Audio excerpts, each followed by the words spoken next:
Okay, hello everyone.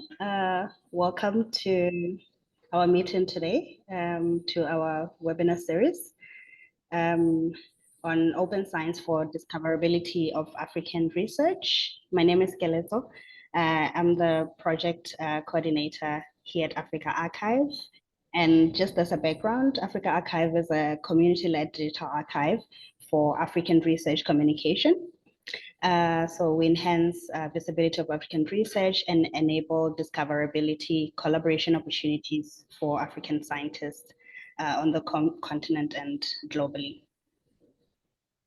So on our talk today, or webinar, we welcome our speaker, Dr. Nokuthula Mchunu from the African Open Science Platform. And she'll be speaking to us today on the topic of facilitating the adoption of open science practices across Africa.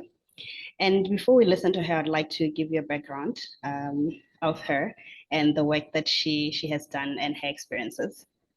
Dr. Nokuthula Mchunu holds the position of Deputy Director at the African Open Science Platform, which is hosted by the National Research Foundation in South Africa.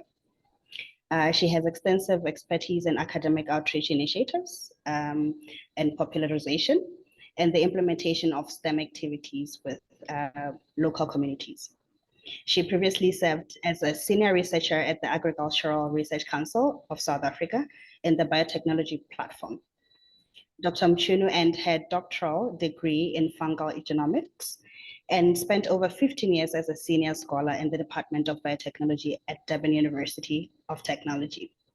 Throughout her career, she has contributed as a scientist in various international institutions, including the University of Cincinnati in USA, Lund University in Sweden, Tianjin University in China, and Center for Chemical Biology in Malaysia.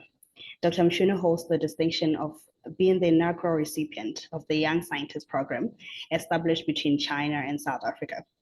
Her research encompasses diverse areas such as COVID and pathogen surveillance in wastewater, fungal genetics, cannabis, and African legume genomics. So once again, thank you everyone for joining us today. And we're looking forward to having a very interactive and informative talk with Dr. Mchunu today. So now over to our speaker, Dr. Mchunu. Yeah, hi everyone. Thank you, Keleto, for the kind introduction, and don't worry about all the things that she said. I think the most you can take out as we had a discussion just previously, the start of the webinar with Joe. Just know that in my previous life I was a researcher and a scientist. So yes, today I'm more of a paper pusher, I call myself, but I still aligned my heart and soul to researchers. So I will start giving a little bit of my presentation. Let me share. I should share screen.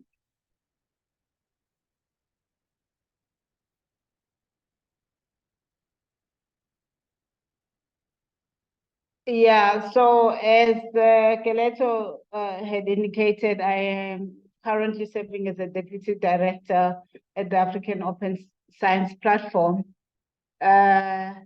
Also, in my other half role is serve as in partnership and university networks for South Africa. So I still use some of the open science activities in our partnership.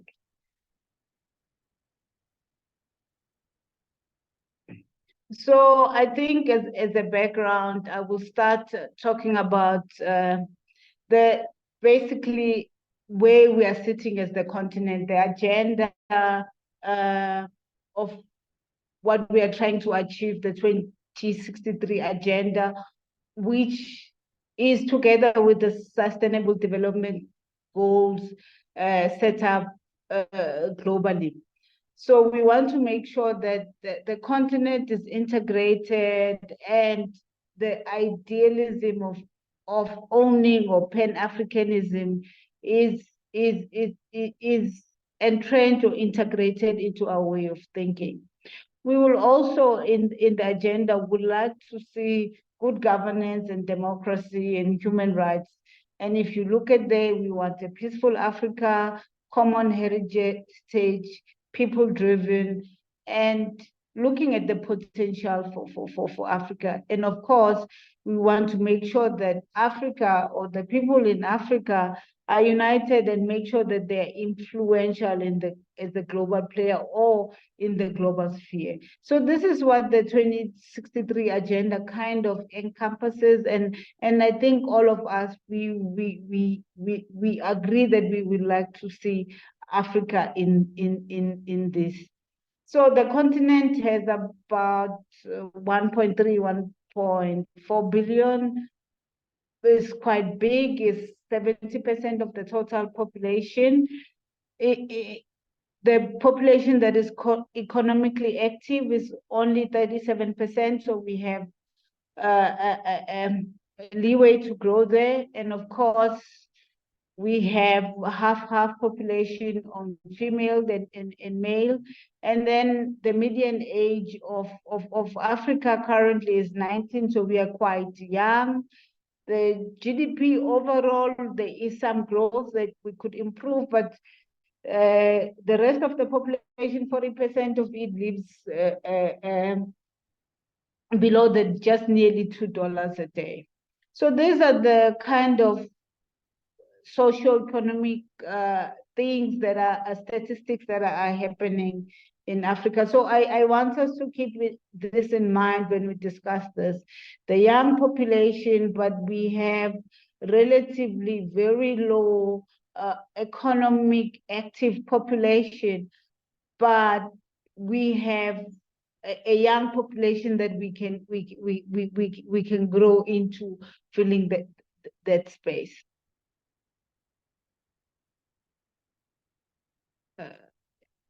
Sorry, my mouse is a bit too fast.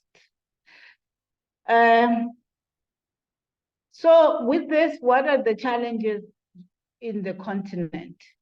So of course, yes, we have a GDP that's growing on 4%, but most of the countries only contribute 0.4% on average. I think only Egypt, South Africa are close to 1%, and all countries had pledged previously.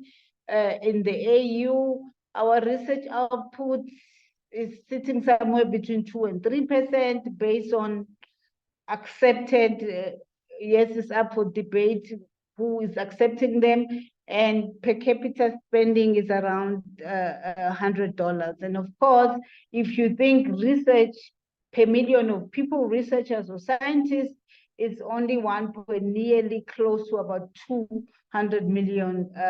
So we don't have a lot of researchers and scientists sitting in the continent. So the graph there just shows a little bit of different countries and their contributions to the GDP.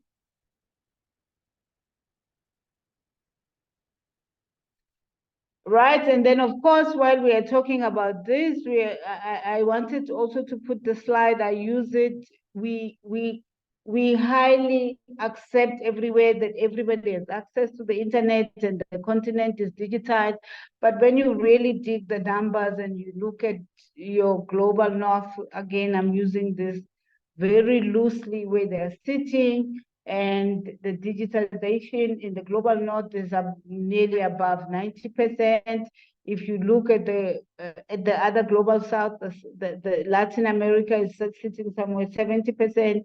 You go across Asia, some countries are around 60, high 60s or 50%. But if you go in the continent, the highest is sitting around about 50%, and the rest you could have the middle of the continent sitting at 12%.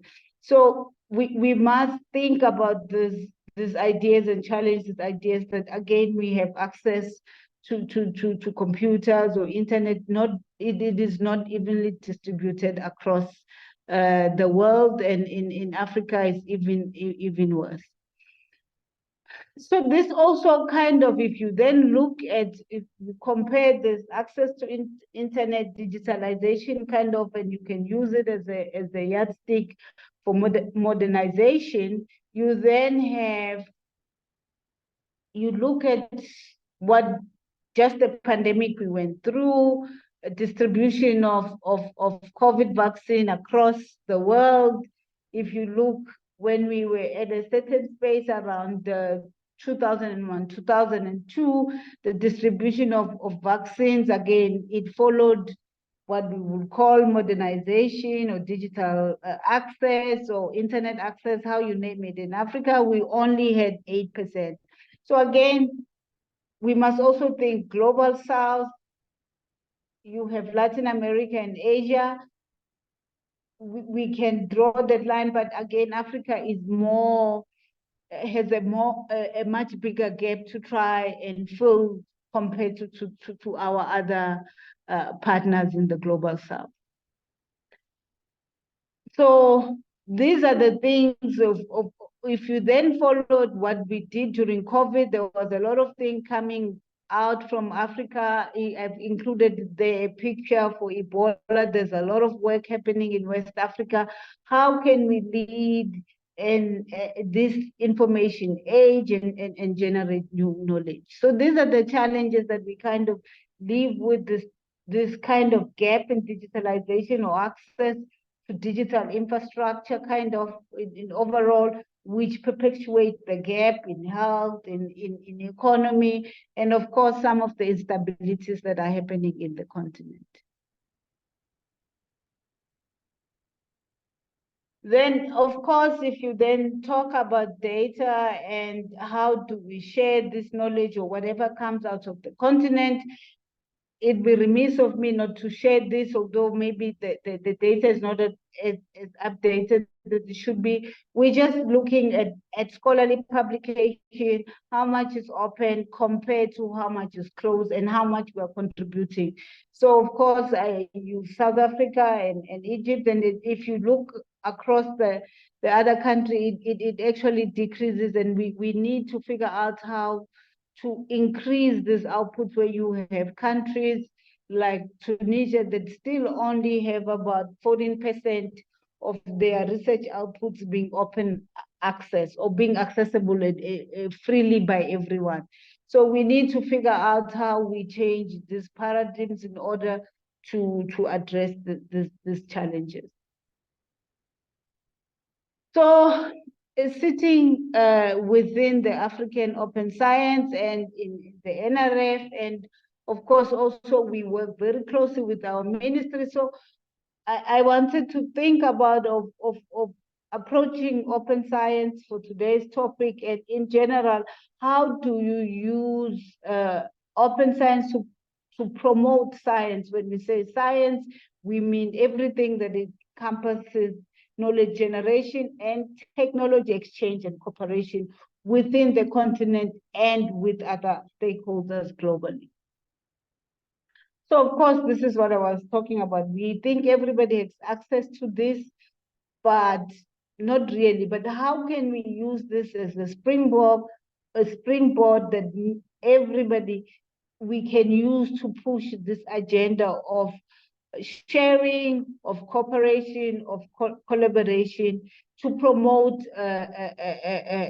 African research and African discoveries. So I've kind of tried to think of a little bit out of the box about open science. I know there's lots of graphics, but let's think of it about people. The people are the knowledge professionals, they are scientists, there's technology and specialists, there's policy. In there, the list will go on. You have traditional knowledge holders, you have citizens, you have everybody. So you have also to think about the people in the whole enterprise of open science. Then you have to think about institutions. What are the institutions who are there? You have research institutions, you have universities, and then if you add other things that you could think of also, for us, we have research institutions that are government institutions, you have research institutions that are not. So how do you map everybody there? Then of course, we will need this type of research infrastructure. And there are other things that we may have to think about when we think of how again to use open science to promote African or positioned African knowledge system globally, however, to make sure that we address the challenges in the continent. So the African Open Science Platform was kind of envisioned also in that kind of thinking, because it is not only just to address the open science UNESCO implementation or the recommendation for the implementation of it. It is more centered on how do we use open science for the benefits of the African science community and its people. So we want to make sure that we kind of divided, or if you look at the strategic document, it talks about what are the open science resources that we need, who we need to reach, engage, who we need to capacitate in the continent in order to be able to engage in this enterprise. Again, if we are dealing with open science, you are dealing with really data intensive science and outcomes in this day and age. For example, what are the global challenges, projects that exist in the continent? You could think about health, agriculture, climate change, education, food security. So the list under that box can go on. So how you then use cutting edge technologies like data science and now AI to start thinking about how do you support all this growth and addressing these challenges. And then the actual physical infrastructure and virtual infrastructure that is needed to do this. So the African Open Science Platform itself is not the implementer or the doer of these things, because we don't have this expertise. So we think our job is more convening and coordinating and make sure that whoever in the continent is doing things, how can we leverage of each other, the ideas, the people, the institutions, to make sure that we provide the resources for open science in Africa and for Africans. So if you think, as I set the stage, African resource is constrained. So the R&D budget is constrained, but we do have things sitting in different spaces in the continent.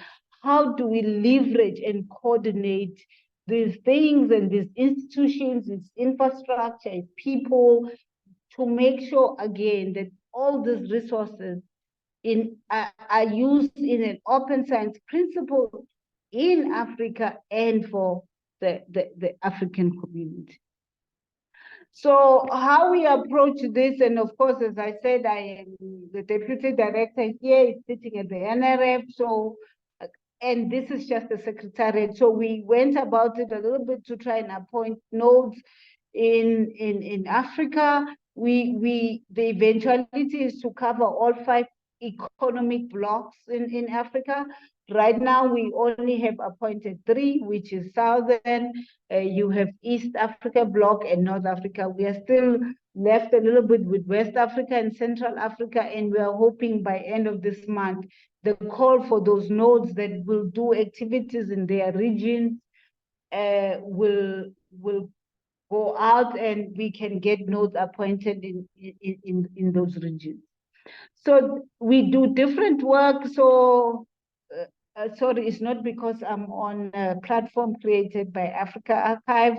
It's just we do work with them. So again, for example, the scholarly publication platform that Dr. Joe Haverman founded. So we think such infrastructure is the right idea in the continent. Instead of us starting a new infrastructure, we should try to use existing infrastructure in strengthening, promoting, and making sure that, again, African scientists are aware of this infrastructure and how they can be used to target or fulfill the agenda of making sure that the knowledge is freely accessible for Africans, but also is discoverable to make sure that we are promoting this knowledge that is generated in the continent.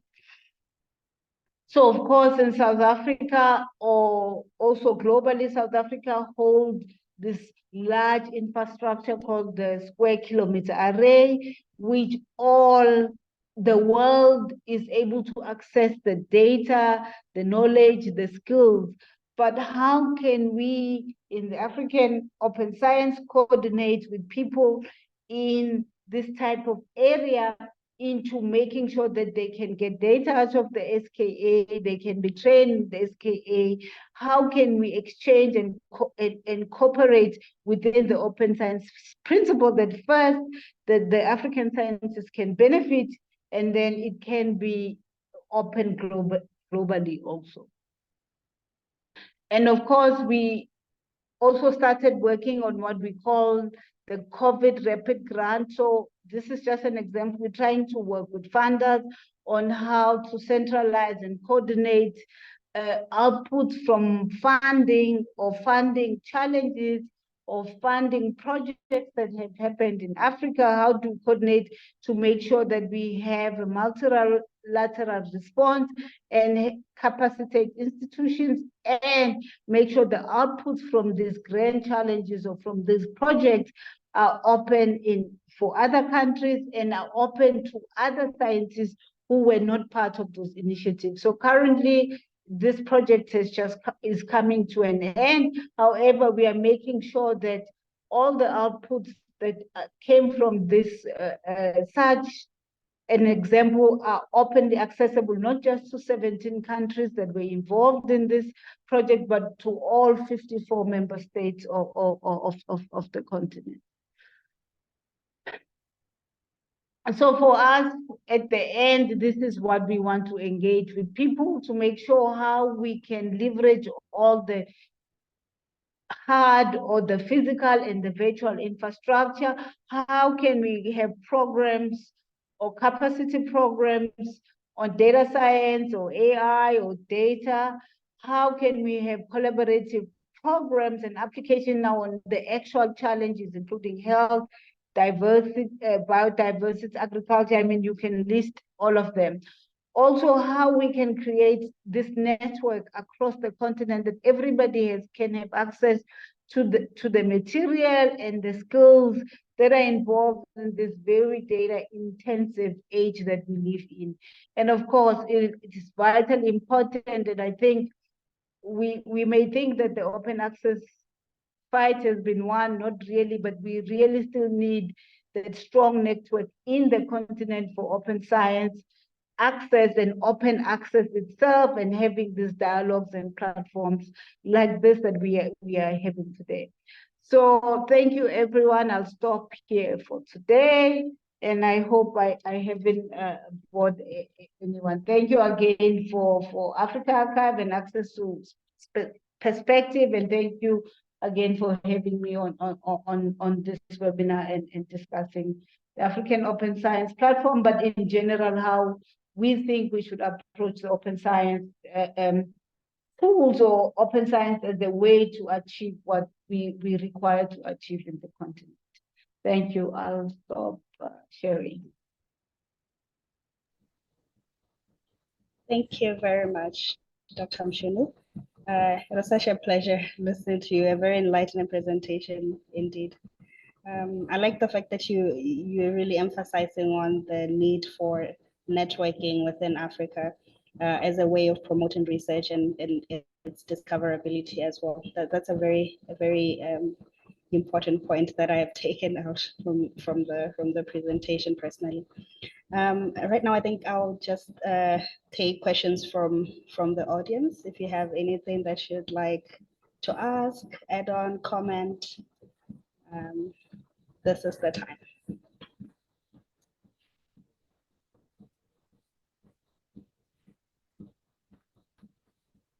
Any comments? If you have any comments.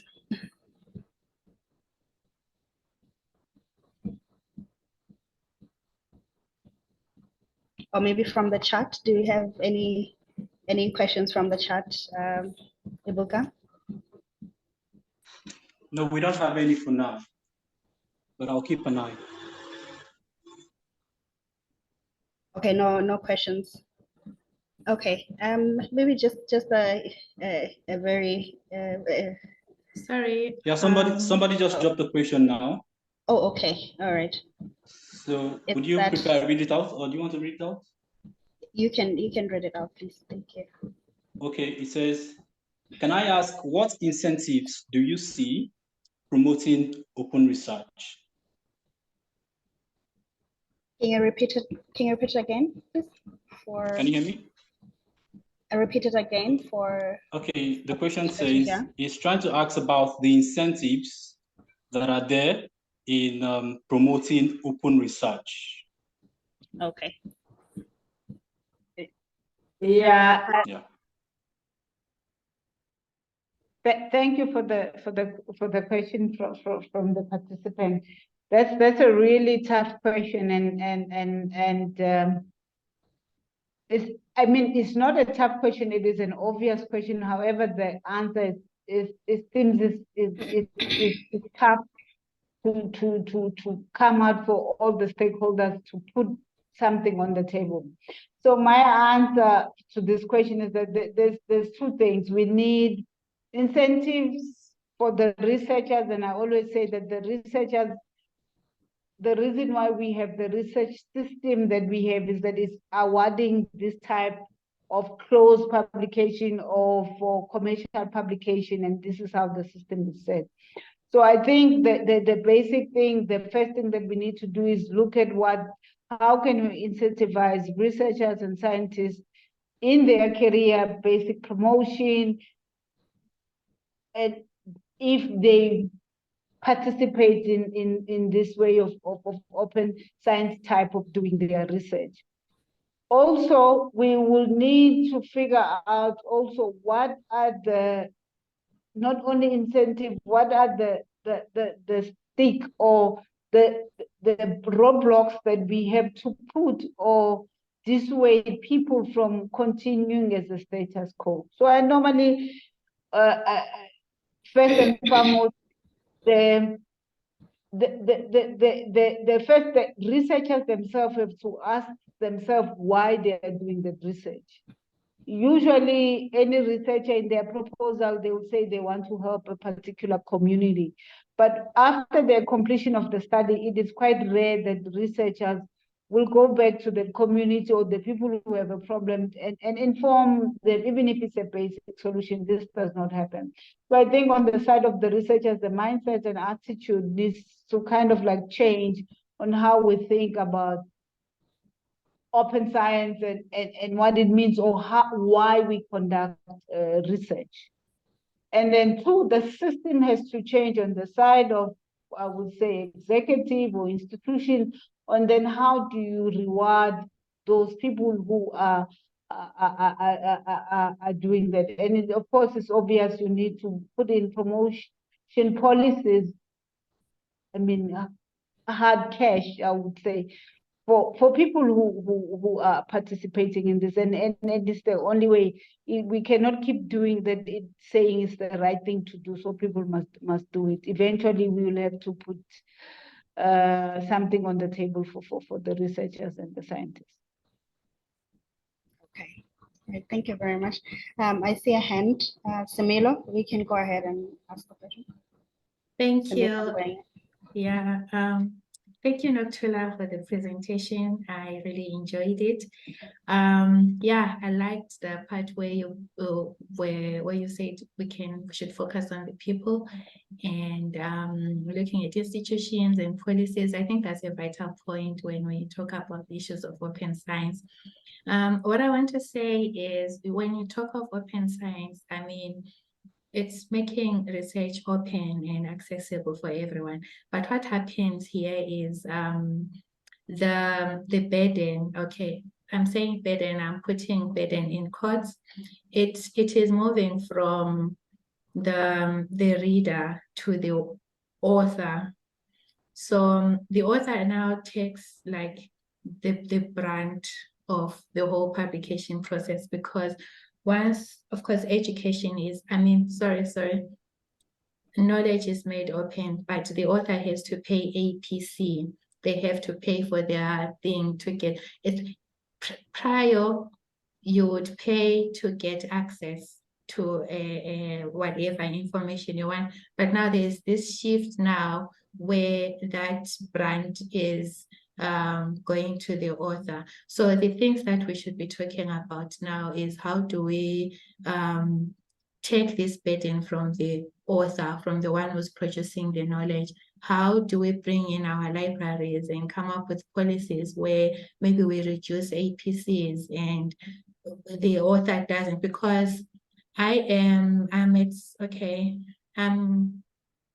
at Stellenbosch University, and I'm very fortunate to be in this university where we have a lot of funding and we get subsidies. We don't have to pay at times because to publish in some journals because of the arrangements that our libraries have with some. But that's not the case for everyone here in South Africa and not even the whole of Africa. So yeah, I think these are the conversations that we need and how we bring everyone together, librarians, everyone involved in the production of knowledge. Thank you. I'm sorry I have to rush. I have a meeting now, but thank you for this. I really enjoyed it. Thank you. Thank you, Samila. Yeah, thanks, Samilo. I think that's a pertinent issue. It's the issue of open access. Of course, we have some type of the current existing model of open access, which Samilo is talking about, which is pay to publish. This is not really truly open access. And of course, if you start talking about APCs, we will be here the whole day. Joe will have to start a whole new webinar for a whole day to discuss that. So for me, to answer this question, I think we have to think about two things. It's related to the question that Joe posted on the chat about how do you think that Diamond Open Access should operate in Africa. So Diamond Open Access is where the burden of the upkeep of the publishing is not on the author or on the institution. So authors or researchers can publish without paying APCs, but also the institution do not have to pay for access. But that infrastructure has to be taken care of somehow. So of course, if you think of knowledge as a public good, if it can be taken care of by all the people who do public good, governments, agencies that fund research and fund the publication or the scholarly communication platforms, so that we are not relying on commercial publishers, because this is where the problem, the whole scholarly communication system is reliant on commercial publishers, and they have to find their money somewhere. And this is where they found it. Either they'll find it from the author or from the institution. The second thing, in my opinion, we have to do is again reduce the thought that when a person does research, they only have to publish a scholarly publication, and that's the only thing that counts. We don't do research to tell our peers. We do research to serve a community. So how do we change a little bit of the mindset of the researchers, that they communicate their research mostly in public policy briefs, in public type of popular publication that a normal citizen can consume, and less only talking to their peers, which is a hardcore publication, because if we do that, then we take away that burden. But we must reward this popular type of communication with briefs and whatever that will be communicated. And in my opinion, I think in my previous life, I was in genetics. it means a person in genetics would only have their writing maybe only 5% in a journal publication. The rest should be geared towards talking to the citizens, to the people concerned about that research. So it is not a technical writing thing. Then if you are publishing in a newspaper to tell somebody in isiZulu what you found, you don't need to pay. And it will take you a day or two to write that up. So I think it's this attitude and culture and thinking. And then we have to give some carrot on those type of activities. Thank you. Thank you very much. Dr. Mchunu, there's another question from the charts. It's about resources. So it's from Lydia. She says, which sites are accessible for researchers with open resources? Yeah, I think there are many sites. I won't name them here. For example, Africa Archive is one. So I think maybe somebody in the background, or maybe Buka or Joe, can just post these ones, the source or on, because it depends what are your needs and what exactly are you talking about open resources. What are your needs? I can give you my email and I can share whatever also I know that you will have access. All right, Lydia, so you can get in touch with Dr. Mchunu for more resources, but you can also get more information from our website, africaarchive.org. It's also in the chat. The links being shared by our team in the charts as well, so you can look at that. Do you have any more questions from the audience?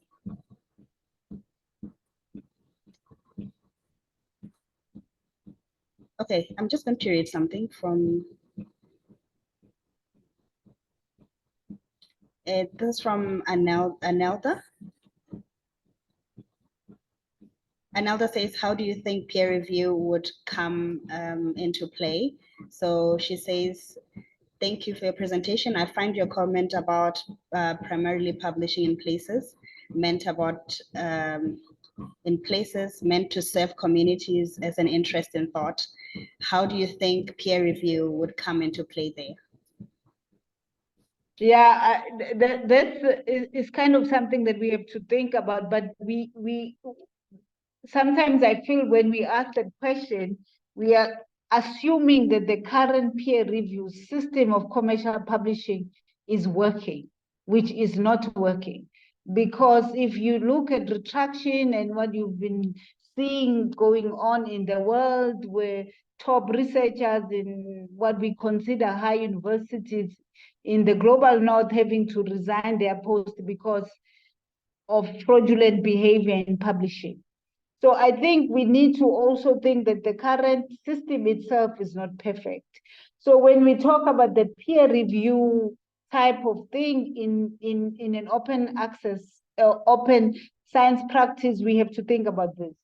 One thing I tell people is that if a researcher or somebody maybe publishes something or shares something in an open platform to all researchers, it is easier to review and find something is wrong with it than having only two people looking at the paper and saying it's good.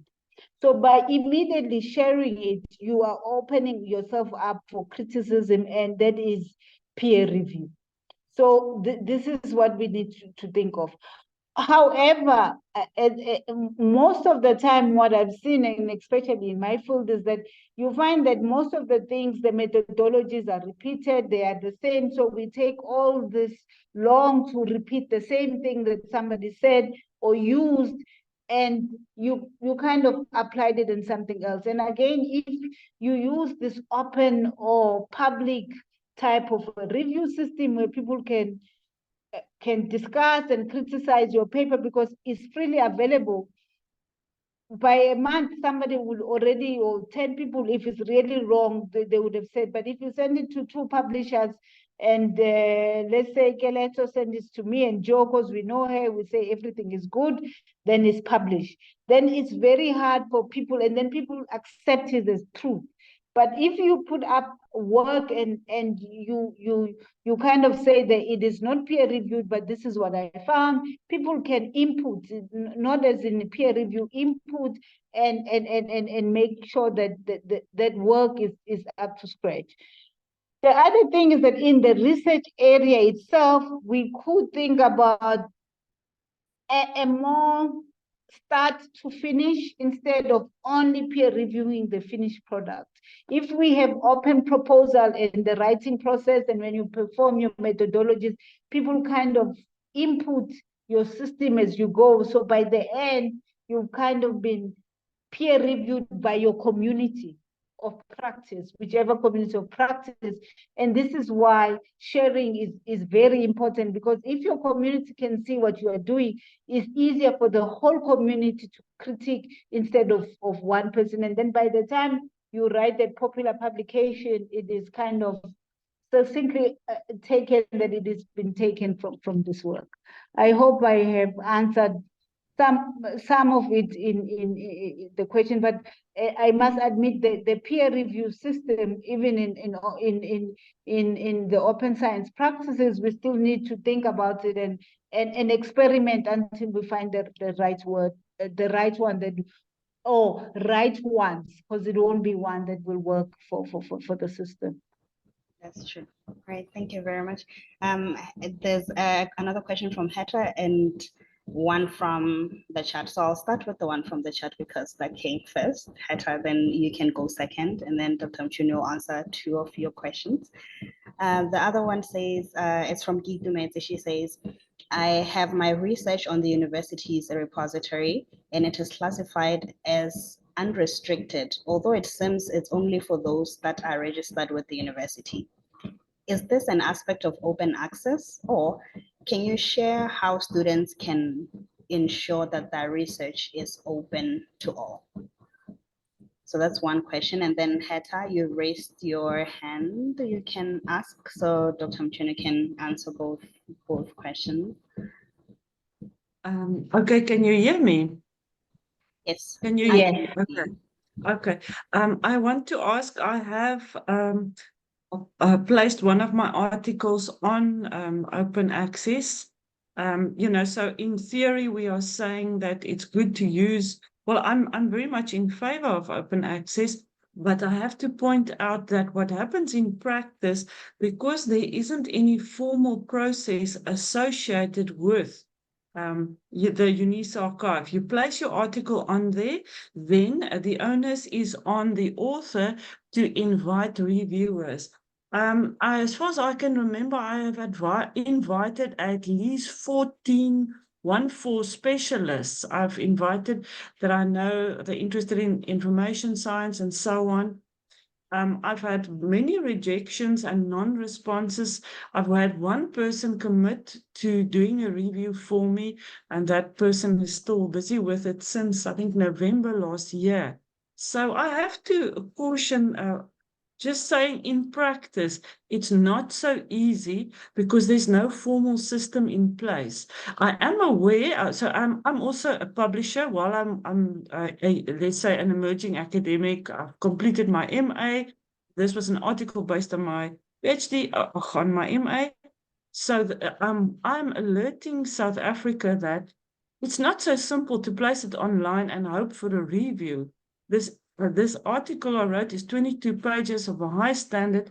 Nobody is coming forward to review it. That's the challenge.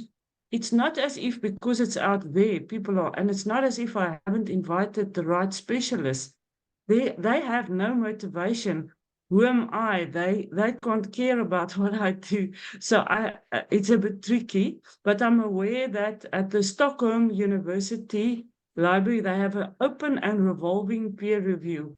We still have to learn a little bit about systems, but because it's not in a system, nobody cares to respond even. They're not picking things up. So I'm asking for advice. That's all. Thank you. Okay, thank you.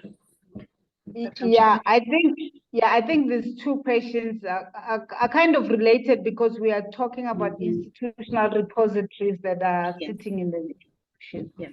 So I think for the one about the students that their thesis is deposited in an institutional repository that is open within the institution but not for outsiders. This is normal. Again, it depends what the open access policy for the institution says. And of course, it's up to the mercy of the supervisor what they instruct the libraries to do with the thesis. So I think, again, in South Africa, we kind of, along the path of getting into an open access, open science policy, which will be an instruction that everything produced using public funds should be open access, not in the repository, but throughout globally. So that is, so these repositories, institutional repositories, are dependent on what is the policy within the institution and how you do that. You can, the participant who asked this question, go back to their supervisors and say, can I make it, take a copy and deposit it in a repository or a global repository that will make it accessible to everybody. Like, for example, Africa Archive, I think Joe will welcome that this is, and it be available for everybody, because, but then you would have to get permission from your institutions, because I'm not exactly sure what are the open access policies in the institution. On Hector, her question it's a bit tricky again. It's sitting at an archive that belongs to the university, and you are right to saying that none of the reviewers have a motivation to review and come, because it's again the system. So generally, the academics who do a lot of reviewing for commercial publishers will get a letter to say that they have been actively being reviewers for these journals, and they can put it in their CVs, and then come promotion policy time or publication or application time for another post, it kind of fits into their reward system. That nothing rewards them for, as you are saying, that from reviewing an open review in your paper. This system, until there is some check and balances and there's a whole cultural change, and academics are awarded or kind of given some incentive to participate in these open reviews, it's the only time they will do this. So again, Hector, you may want to think, how can you again put it in a more generalist archive?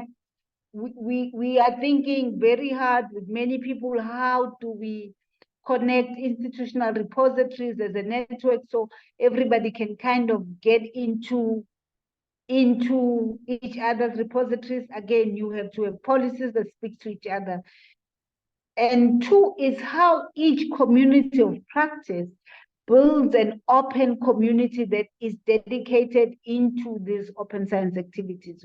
We have to build each practice a community. So again, I'll use mine in genetics.